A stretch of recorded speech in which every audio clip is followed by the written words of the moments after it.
Welcome everyone to another edition of Speak, Listen, Human Stories. We're here with Ellen Kavanagh Jones. Thanks for coming. Thank you for inviting me on. Thank you for putting us up in your gorgeous new office. Oh, you're very welcome. Always a pleasure to be here. So, Ellen is the founder and owner of Waxperts and Your Skin Stuff. Yeah. Which Your Skin Stuff is the newer part of the business, and it's done exceptionally well. So I'm, as the kids would say, well gels. I really don't sound cool saying that, do I? Anyway, so just thought it was a great story of people who are running a business, ticking over, doing well, and then you just seem to have had this uplift. So I wanted to ask you about like how you did it, that kind of thing. But first of all, can you tell us about Waxperts, how it came about, when, So I started Waxperts, so it's a waxing brand. So when it started, it was a salon-based business, and my focus was solely on waxing, so no other beauty treatments. And there were another couple of salons doing kind of similar stuff. But I really stuck to that, stuck to that core thing of just doing waxing. So we never, I suppose when we never grew our treatment base. So we didn't decide to add in tans when spray tans were popular, or nails or anything like that. We really stuck to, our core belief that we were the experts in waxing, and that's what we were good at, and we were going to really double down and keep the focus on a very niche area. So that was, I suppose, the starting point. And I guess, it was just that moment of deciding I was going to open my own salon. I knew I was just going to do that treatment. Mm-hmm. It was going to be called Waxperts. That name was always just there, so it felt very much I was working for Waxperts. I felt a bit, not dissociated from it, but it didn't feel like it was me, my name above the door, that I was part of something bigger, of this brand name. Mm-hmm. And I suppose that part of it gave me that bit of confidence to go for it. And it actually was just only down the road here. I rented, I didn't rent the salon at the start. It was a physiotherapy clinic, and I saw that they were offering other physios hours to rent if they, required it in Dún Laoghaire. And I approached them and I explained, well, I'm not doing physio, I'm doing waxing, but, kind of the same, but not. And please, could I rent, a few hours a week? And without them saying yes, I actually don't know what I would have done, because it enabled me to do my clients like in the evenings that I could have rented. Let's say it was, from 4 to 8 on a Thursday. Mm-hmm. And then the guys mightn't have opened the clinic on a Saturday. So I was able to do the Saturday. Mm-hmm. And I grew my hours from there, and really seized that opportunity of just going for it. And then at that point it was just you. Yeah, just me. Yeah. I had my little trolley all set up, and then I tidied it away behind the skeleton and then pull it out again when it was my turn. And just by the grace that came to me, they said, listen, we're moving our business back home. They're from the country, and the lease was up, and why not take it over? Mm-hmm. And that's where it kind of started, that I got my foot in the door, because it was 2008. So we were really hitting a big crash where everything was bad. Yeah, exactly. But I suppose I had confidence that the treatment I was doing, people can't do that easily at home. Mm-hmm. Mm-hmm. Not all of it anyway. So I knew that my clients would still, clients would still be coming to me for some of those treatments. Okay, some people might have come in and had 3 treatments done, but now they'd say, okay, I'll do my eyebrows at home, or I'll do my legs at home. Yeah. But other bits, they were always coming to me. So I knew that we were, really recession proof. Yeah. And I suppose I'm nearing, like, it's not going to be far off where we're 20 years old, which is crazy. Yeah. Crazy to think of. Yeah. So we've really seen things go up and down in what things affect business. And I think even just having your business still open after that long is the so achievement. many things just Yeah, very tanked. much so. Yeah, so I kind of went in, and that was what the idea was, and then I wanted to use a wax that nobody else was using, so that led me down a path of creating a product. So now it was, you know, my salon, my treatments, and a wax that I had created and made. With your branding? Yeah. So it was wax spritz, everything. So, and then I really thought that it would just stay like as products that I would use, and that was kind of the USP. Yeah. But other salons were asking me then, oh, can we buy your wax and can we use it? Yeah. And I suppose because I was so firmly and passionately just waxing, I wasn't, I suppose, competition to my peers, you know, with other salon owners, because they knew that's all I did. Yeah. Whereas people were coming to them and really loyal to them, but they were getting their facial, their manicure, their waxing, everything done. Yeah. So yeah, I knew the business had to grow in like 2011, 2012. It had reached that time where like I'd maxed out with the rooms we had. You know, I wasn't prepared to change up our space to make it smaller. And, you know, I liked the kind of the vibe the salon had. Were we going to open more salons, then that's more staff, more rent, more everything. Yeah. Could we franchise it? That was another avenue I looked at. You know, could we have wax spritz all around the country? Or could we lean into the product base and let other salons use the product and grow the brand from there? And ultimately that's kind of what happened then. Yeah. You know? And so when you decided that was the best route, perhaps not the easiest route, but the best route, like how did you feel that were your way through that being the best way to go? I think I was quite hesitant at the time because I felt like when people talk about waxing, immediately there's a negative thing that somebody's like, oh, it's sore and it's horrible and it's this. So it's very hard to know you're giving your baby to somebody else who might not be very skilled, who mightn't use it well. And then that person that's coming in might have a negative experience with something that's your everything. Associated that's something that's so precious to you. So there was a lot of, can I give that up to, and hope for, you know, that it will be minded. Yeah. You know, and no one will do it the way you do it, but you have to, there was a lot of like letting go of that part of it.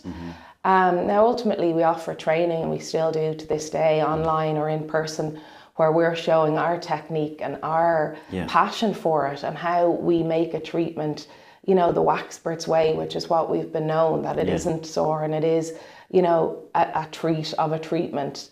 And trying to, I suppose, inspire other people who have a salon or who are offering this.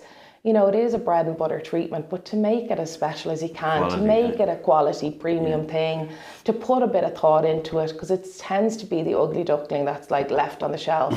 It's not like the glamorous thing of, you know, even with going for manicures, you know, there's different colors all the time. There's different seasonalities of it. Like there's something happening. So we're trying to change that up. And that's what I suppose we'd always try to do. But now, I mean, that was 2012 when we launched at a trade show, kind of March time. So that was all planning then in 2011. And actually in 2011, Conrad, my husband, and I, we had started the plan of what's now Your Skin Stuff. Right. It was under a different name. It was My Face Stuff. But we had the products, we had the concept, we had the brand, and we were ready to press go on that. And all of this was happening at Wax Spritz. And I said, listen, I'm going to have to just step away for a second because I need to do this with Wax Spritz. It has to move, it has to grow. So we pressed pause on that. So that was on the back burner and left there all these years. And we talk about it at home and all of that. And the niche is still there. It was still there. It was still there. Nobody was filling that. That's it. Amazing. That's what I always say. The good ideas will never leave you. So you can leave something simmering there and wait and see. Not everything has to be jumped in. And I think had we launched it in 2011, it wouldn't have worked. People wouldn't have been ready for you know, there wasn't a concept of Gen Alpha. Those terminologies wasn't a thing. You know, so people wouldn't have understood what is this? You know, it's hard now to try and explain to people what we're doing, but then it wouldn't have. But the idea was there. This podcast, incidentally, is 7 years There you go. there, and it was just never quite there. So I totally get what you mean. Yeah, and it's happened a lot with stuff in Waxperts, you know, with a product or something, and you know it's amazing, and it just doesn't land because the timing. And I think in business it is about that. You know, you have to have the right product, you know, but it has to be the right timing as well. You have to be in the right place, the right people. Intuition. Everything has to all come together, and that's, I think, what creates something that's very special, because it's all happening. You know, all those things are being ticked. Yeah. You know. So when you kind of got to that, so you left what's now your skin stuff for a while. Yeah. So in the late 10s, so leading up to 2020, how did the Waxperts evolve? Like, was it mainly training? Was it mainly products? Or was it the mixture of clients' products? It was a mixture. Like, I still had the salon going, and that closed kind of just after COVID, not related to COVID at all. It closed because I didn't have the capacity to keep it going, as in it needed more than I could give it. Yeah. And I'm still very sad about it. Mm-hmm. And I'd like to reopen it. That was your beginnings. Yeah. So it was hard. I'm even getting emotional now. It was very hard to say bye to that part. Yeah. But, you know, just because we close that door doesn't mean it's closed forever. I think in me, there's always that want of that salon base, and to be working with people like that again. So I would never say never to that reopening, maybe in a different way or a different capacity. Well, maybe like when everything gets to where you want it to get to, you can then take the time to do what you... I think so, because it's very much part of Waxperts, you know, being able to do the treatments ourselves. Yeah, for sure. So I think we'd the salon going, there was training happening, and there was product sales going and expansion with that. We sell within Ireland and in the UK. Yeah. So, you know, the business of that part of it. And then we had Brexit happening, so we had to be ready for that. So we have a UK warehouse. So there's a lot that happens with getting it all going. Yeah, I can only imagine. And you're trying to manage it on the ground, and you're trying to grow it. And it's very much a people business. Yeah. You're dealing with small businesses. Yeah. We're very much available as an ally for our customers, because sometimes in our business it can be very, very small, as in you might be the solo owner operator. Yeah. You mightn't have a peer-to-peer to talk to about... Accountant, marketing, all that stuff. So you mightn't have somebody to run through issues that you're dealing with or stresses that you have. So we deal with that as well. So there's a whole other element of it where you're trying to support people in their business and the hurdles that come along the way. So it's, there's a lot to it that goes on other than just having a product and putting it, you know, on a virtual shelf somewhere. Even just getting head around Brexit VAT is luckily we have amazing, you know, person in charge of all of our accounts and finances, Shona, who has grown. I mean, she's 10 years with the business, I think maybe next year, you know, so has really grown with the business. And, you know, you're trying to grow a team that are very trusted and are very supportive of the vision that you are trying to inspire and that you have, that's all like in your head, you know, and you're trying to bring that to some reality. So how would you say not your leadership style, but how many have you got in your team at the moment? So we have a really small team at the moment. So, and we've changed. We've had big teams, we've had medium, and now we're back to really small. Tight. Very tight, So there's myself and 3 others. Yeah. And everybody kind of is in charge of what they do. Yeah. So Aoife, who does training, like that's her baby. Like she's fully responsible for that. Yeah. So everyone has their responsibilities of what they're doing in the business. And then we're working together to make sure we're all trying to achieve success in those areas. And I think that style or that team dynamic suits us now, you know, where we're outsourcing what we don't have in-house, we're outsourcing, which we never had done before. We've always had in-house, whether it's, you know, content creation or SEO stuff or things like that. Now we outsource that and we keep our core team really small. That would be a really important point for somebody who's starting off. Yeah. When you're starting off, you have to do everything. Yeah. You do everything yourself. But there comes a time where you will need to hire. Yeah. And whether that's you need to hire different agencies or you need to hire, in-house, that time comes. But it's really important who you're bringing on, as they talk in all the business books, who you're bringing on the bus with you. Yeah. And that they're in the right, you can have the right people, but sometimes they're not in the right seats and that changes and that needs to wiggle around. But I think the most important thing is having the right people, because the skill people can learn, but to really be part of your vision and people who have that will to really want to make this a success, like this thing you've thought of in your head or you've created or you've invented or you've founded, like they really have to buy into your dream of what that looks like and what that looks like for them. So we've gone through all sizes. And then, so when you're thinking about bringing somebody onto the team or outsourcing, do you use that kind of intuition about same with a product that you're thinking about using or creating? You use that sort of intuition, like how does this feed into the dream? Is that what you do? I think if it's somebody that's coming in that we're hiring internally in-house, it's very much on how, by the time somebody's got to that stage of an interview, whatever, they have the experience, they're competent to do the job. But then it's all the other elements of how does this person fit in with us, with our team, with our,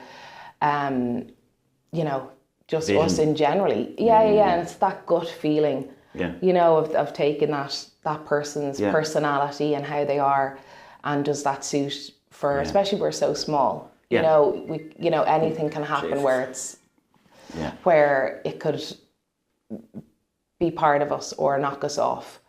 And then the same with if you're taking on an agency for something, they're going to have the credentials that you're looking for, but can you work with them?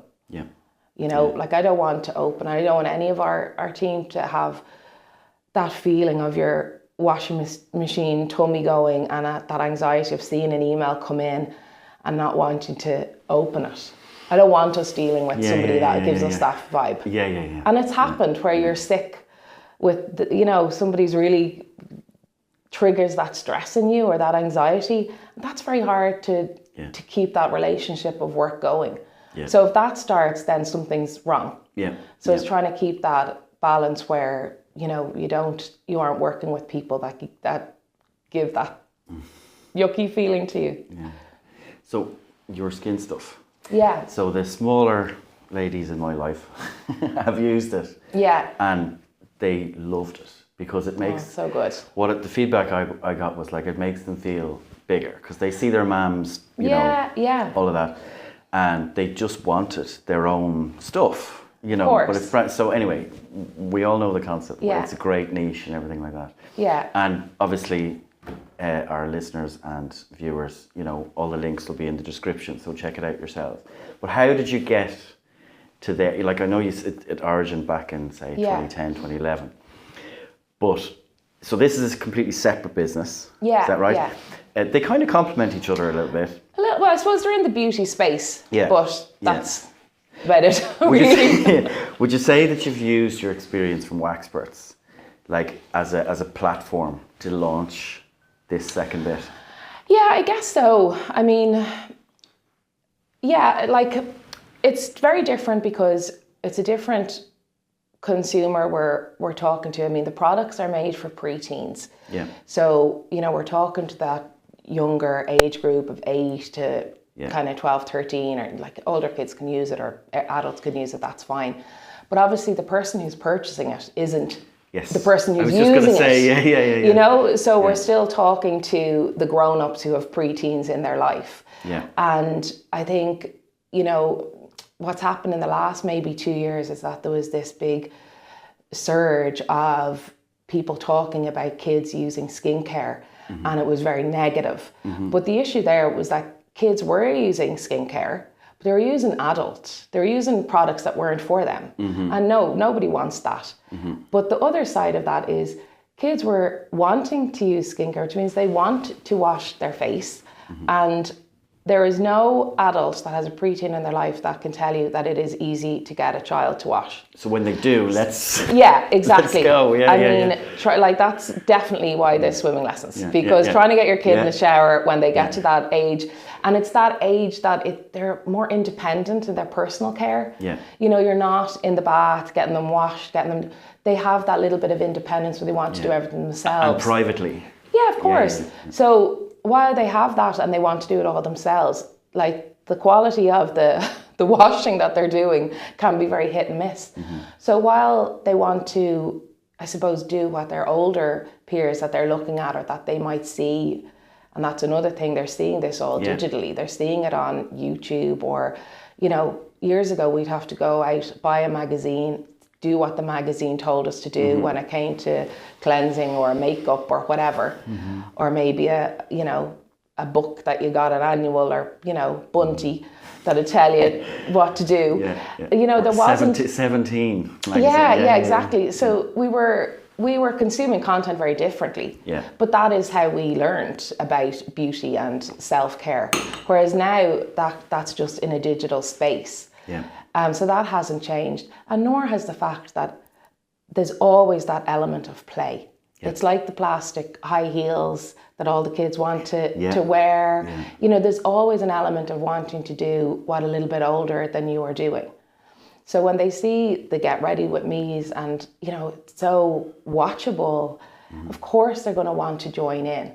But it's to join in a way that's of a benefit to them and their skin. And, you know, it is a healthy habit to have, just like brushing our teeth. We all have to wash our face. Our skin's our largest organ. We have to look after it. We get one go of it for our life. You know, so it's to teach that lesson. And once they're in a habit of washing their face, it doesn't leave with the you right then. stuff. With the right stuff. And then, you know, as they grow into their teenage years, they're already in a good habit of minding their skin. You know, and we've seen it. You know, we've seen it, especially we've one particular teenager who's just 13 who is using the products, and she has acne. She was here with me last week. Her skin is transformed. Like, it is glowing, and she is so happy, and her mum is so happy, and we had this whole conversation. She's like, I just want to show other kids, like, just to keep doing it and just not, you know, like it's a much bigger conversation because it's your confidence. I guess the word of mouth is very powerful. Of course, space. And I suppose that is very much related to the similarities with waxperts, because that's completely word of mouth. Do you know what I mean? People will always talk about their waxing with a friend or their word of mouth, or you should go to this place or go to that place. You know, so that part of it, we've shared that similarity, of course. But the kids, I suppose they know what they like, and once there's a safer option or an option that their grown-up is happy to lean into, you know, because I know that, you know, that is the thing, who's buying it? And that was the problem with when it became controversial, these, you know, hashtag Sephora kids and kids lining up in Dundrum for opening of a skincare shop that sells to adults. You know, people were questioning that, like, why are the parents buying it? And it's like, tricky territory, isn't it? Yeah, totally. But it's like, they want to be able to buy something, you know, and this way you can buy anything and it's all safe. I can only imagine the level of compliance scientifically that you've had to get to from waxperts, and especially to this.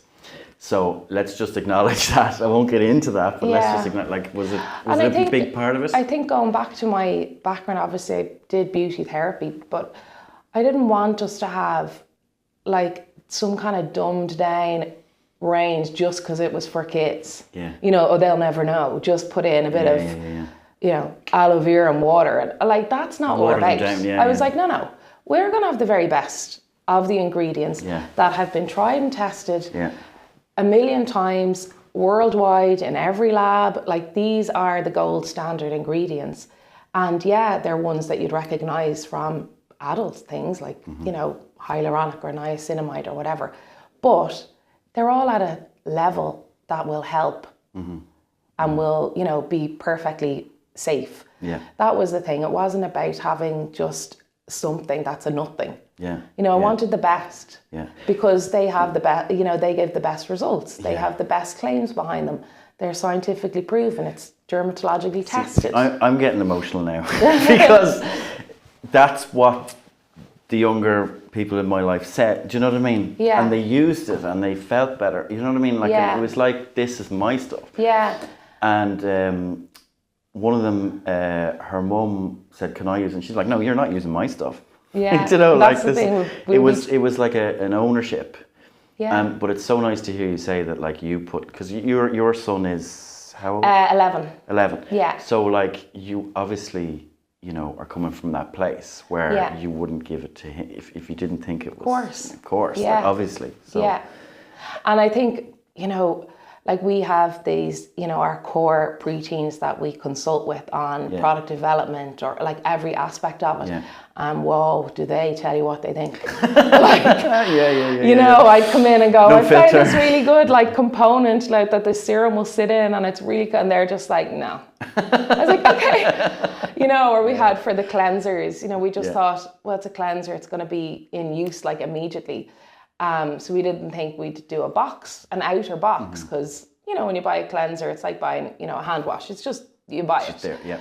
And they were like, where's the box? I was like, okay, we'll get a box for it then. Yeah. You know, or when we were doing They want to unwrap it. And keep the box on the shelf. Yeah, and, you know, they keep everything really in good nick. And even when we were doing the like description of what was inside it, you know, we had two versions. So one was more descriptive.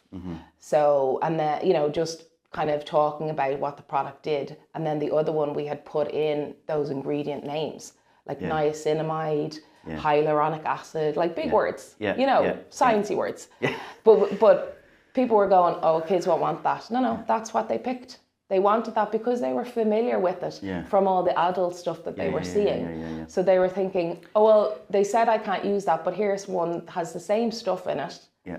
You know, and they know they were what identifying they want. their own brands. They know what they want. Of course they do. Yeah. You know, and they're right, because that is the ingredient that will help. Yeah. You know. Yeah. So zooming out of the business, if I may, just sort of personally. So almost 20 years ago, you know, when you were obviously a teenager yourself, what advice now would you give to yourself when you started having these, you know, this is what I want to do, this is, you know, your breakout into the big bad world of business? Yeah. What would you say to yourself now, experience-wise, do you think? I think I would, God, it's a tough one, isn't it? There's so much you want to say, but with every correction, there's a lesson learned, lost. Yeah. You know, so as much as I'd want to try and steer there, you can't. Yeah. So I'd probably just say, just go all in. Even though I probably thought I was going all in, I think I put a lot of my confidence that should have been in myself. I probably put it in other people's hands. Right. Or I probably put my confidence in other people, and I didn't focus that inward and build on my self-confidence.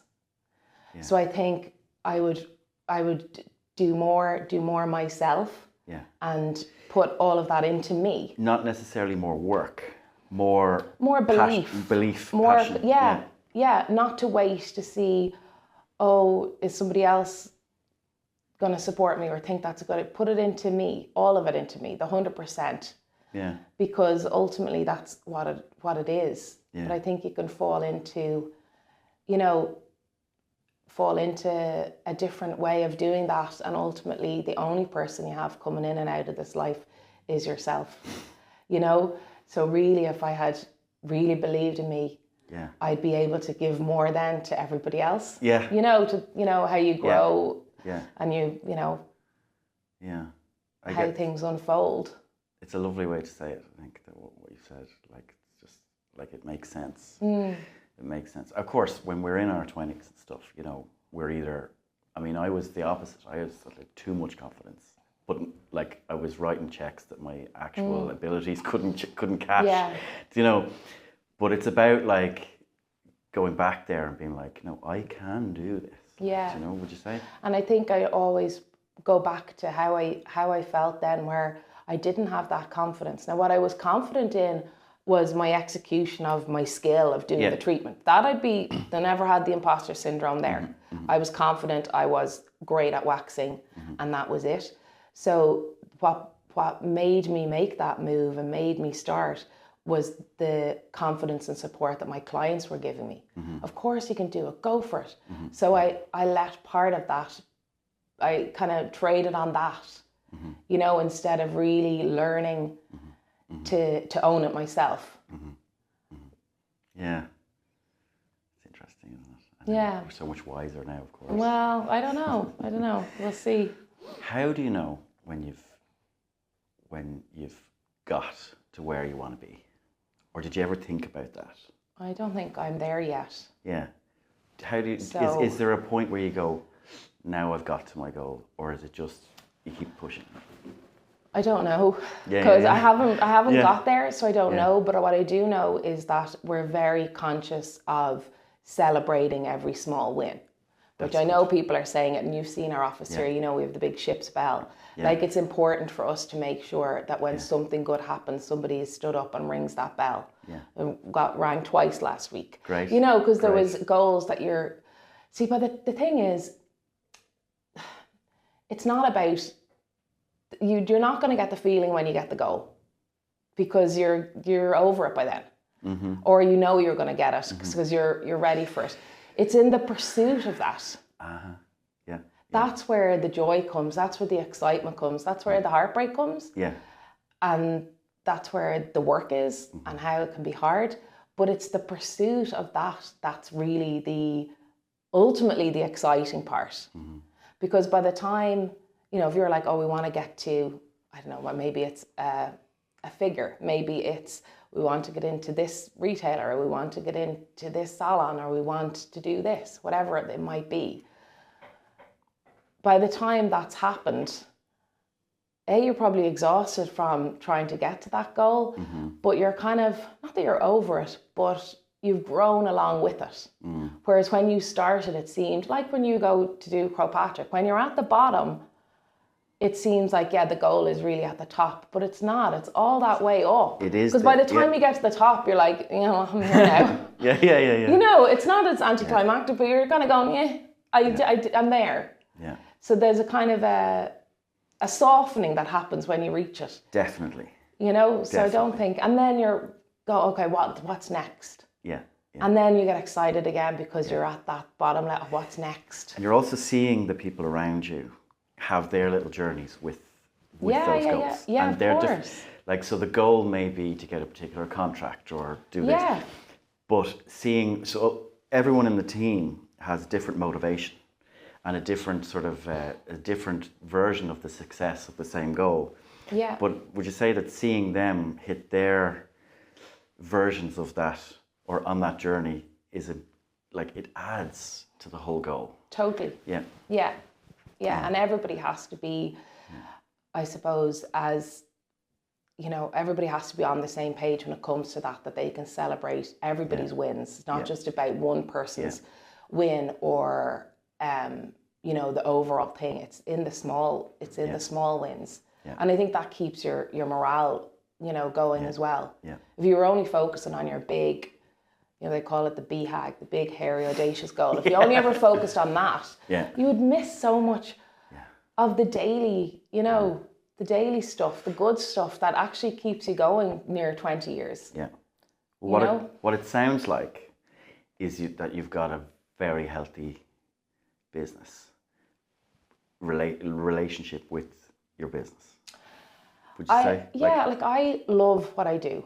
Yeah. And But I you're not a love workaholic our either, brands. you know? Well, I never stop thinking about it. But to me, work is, there's so much enjoyment I get from it. There's so much, I just love it. So it's part of my life. I don't have, and I don't think it exists, this kind of work-life balance when you own a business, because it's part of you. Yeah. You know, it's like that other family member. It's part of you. So, you need to make sure it's enjoyable enough that it is there, that it's okay that it's there present all the time. So I think, and you have a responsibility, I suppose, when you take on staff, that's a huge responsibility. You're responsible for someone else's livelihood, for possibly their dreams when it comes to their ambition of what they can achieve within what they do as a career. Like, that's huge. So that's always in the back of your mind. And, we try to make where we work a nice place. We work a 4-day week, so we're here Monday through to Thursday, so that people have a time to have a life, and that they come back, and that it's enjoyable, so that you can weather any stress and storms that come, because the rest of it is a good place to be. So, it sounds like, can I work here, please? No, but it sounds like from the very beginning you've had a very healthy relationship with what you do, which so many people, I think, get lost in because they're trying to grow too quick, they're trying to grow too big, or, it sounds like the journey from 2007, 2008 to now, like, obviously you've had your ups and downs. Oh, totally. No, it has. I mean, that's, that's life, and it's also business as well. It just sounds like, and looking around your office every day, it's such a nice feeling, so, I wish you every success. I mean, it looks great, all your social media is looks immaculate, and it's fun, like you see kids, because you had the pop-up shop in Dundrum Town Centre. Was that for a couple of months? So we did it for a week in August, and then for the month of December. Yeah, because that was for Christmas. I don't know if our listeners know Dundrum Town Centre, but it is bedlam, pretty much all the time. Non-stop. All day, and Don that runs that centre, he's unbelievable.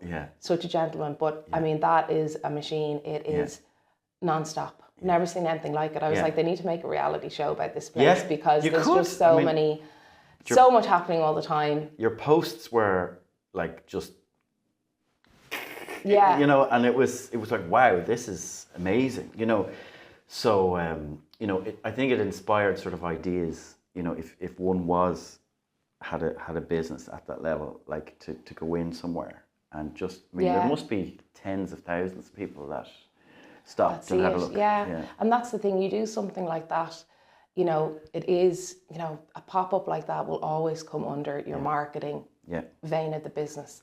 It's not always doing it for just sales, because you're there, you have a presence somewhere, and like you said, there's thousands of people seeing that. If that was an impression on an ad online, or if it was an ad in the paper, that's what you're thinking of it, that people walk past that so many times. And the children that they're with are reacting to it. Yeah, for sure, What would you say? I mean, I could be completely wrong, but I know over, in the Christmas period, there's the numbers of people in Dundrum Town Centre are over 100,000, I think, so that's a huge. It's huge. What would you say, what would you say is social media versus a pop-up shop like that? Do you think, is there one that's more beneficial? Is one more steady than the other? Or do you need to do I think you need both? To do a bit of everything. Yeah. And see what the niche fills. Yeah. And again, for your skin stuff, we're in that position where our messaging, our product user is of one age, and then our messaging is to somebody else. So I suppose our social media, you're thinking that it's going to be the adult that has a preteen in their life that's consuming that content. Or if I see something funny, I'd show my son and go, oh my God, look at this, because it's on my Instagram feed or whatever. So it may get shown, so it's difficult with social media, because obviously we all want to protect young people from everything that's online, but they are consuming stuff. They just are. So it's very important. We're very conscious of that, and we have a huge responsibility there. Yeah. So that's something that maybe we didn't have to think of with waxing. We just know we're putting out our social media. It is going to be seen by the person who's using it, buying it, has the salon, goes to a salon. It's going to those people. Whereas now it's a bit different. So we have to kind of just be aware of that all the time. Whereas it was good to have the pop-up. We were there, like in real life. We could talk to the grown-ups, we could talk to the preteens and get feedback, straight away. So I think it's nice to have a mix. Social media isn't going anywhere soon. It's here to stay in whatever app or whatever capacity it is, and it's how you want to use it. Yeah. It has equally as much good and bad. Yeah. I don't think you can say, oh, the good outweighs the bad or vice versa. I think it's definitely an equal thing, and it's where you sit in that world on social media and how you decide you're going to let it, affect you or not, and where your business is going to be on it. But it is, it's just a modern day word of mouth when it comes to a business being on social media. Years ago you wouldn't have it, so you were relying on people talking about it. Whereas now that's on an app on a phone. It's still part of your shop front. Yeah. Interesting. So, thank you so much. Oh, my pleasure. For having us here in your boardroom. It's gorgeous. And in your office. Ellen Kavanagh Jones, everyone. Thank you. Waxperts and Your Skin Stuff. Find them everywhere online. And please like, share, subscribe, Speak Listen podcast. You'll find us on Instagram as well. And if you have a story that you'd like to share with us, you can email us. All the links are in the description. So more videos coming soon. Thank you again and have a great day.